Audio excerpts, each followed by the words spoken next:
മഹല്ല ഇലക്ഷന് മത്സരിക്കുന്ന ഒട്ടുമിക്ക ആൾക്കാരുടെ അവസ്ഥ ഇതാണ്. ഈ ഉസ്താദ് പറഞ്ഞ പോലത്തെ ഒരു അവസ്ഥയാണ്. എന്താണെന്ന് വെച്ചാൽ പരസ്പരം കണ്ടാൽ മിണ്ടൂല, സംഘടന തലക്കടിച്ചിട്ട്. ഈ മുൻപൊക്കെ പാർട്ടിക്കാരെ നമ്മളങ്ങനെ കണ്ടിരുന്നത്, CPM ലീഗുകാരെ കണ്ടാൽ മിണ്ടൂല, ലീഗുകാർ കോൺഗ്രസ്സുകാരെ കണ്ടാൽ മിണ്ടൂല, അങ്ങനത്തെ ഒക്കെ ഒരവസ്ഥ. ഇപ്പോൾ അത് മാറിയിട്ട് ഇപ്പോൾ EKAP അങ്ങനെയുള്ള വിഭാഗങ്ങളാണ് അങ്ങോട്ടും മിണ്ടാൻ്റെ അടക്കലും ആ ഒരു ഗണത്തിലേക്ക് വന്നിട്ടുള്ളത്. അങ്ങനത്തെ ആൾക്കാരാണ് ഈ മത്സരരംഗത്തൊക്കെ ഉള്ളത്. ഒട്ടുമിക്ക പള്ളി ഇതിലും അങ്ങനെയൊക്കെ തന്നെയാണ് കാണുന്നത്. അതേ ഒരവസ്ഥയാണ് ഇപ്പോൾ വെളിയങ്കോട് ഉള്ളത്. ഉസ്താദ് പറഞ്ഞ വളരെ കറക്റ്റാണ്. ഇതിൻ്റെ ബാക്കിലുള്ള വീഡിയോ ഒന്ന് ശ്രദ്ധിച്ച് കേട്ടാൽ മനസ്സിലാവും. ഉസ്താദ് പറഞ്ഞ വളരെ കറക്റ്റ് ആണ്.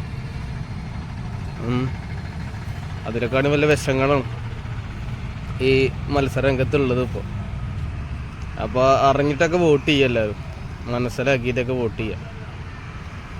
പക്ഷെ ഇന്നത്തെ സാഹചര്യം അറിയാലോ. ഇതാ ഉസിതെല്ലാം മുറിയില്ല വൈരിയഹ്ലി ഫന്തദിസ. അനർഹരായ ആളുകളിലേക്ക് അധികാരം, ഇസ്ലാമിന്റെ കൈകാര്യകർത്താക്കളായ അനർഹരായ ആളുകൾ വരുമ്പോൾ നിങ്ങൾ അന്ത്യനാളിനെ സൂക്ഷിക്കണം. പലയിടത്തും ഇത്തരം സംവിധാനങ്ങളിൽ ഇരിക്കുന്ന ആളുകൾ ഒന്നിരിക്കെ സംഘടന ആരാധകരായിരിക്കും, അന്ധമായ സംഘടനാ വിരോധവും ഭ്രാന്തമുള്ള ആളുകളായിരിക്കും. അവിടെ വരുന്ന ഉസ്താദ് 4 മദ്ഹബിനും ഫത്വ കൊടുക്കാൻ കഴിവുള്ള ആളാണെങ്കിൽ പോലും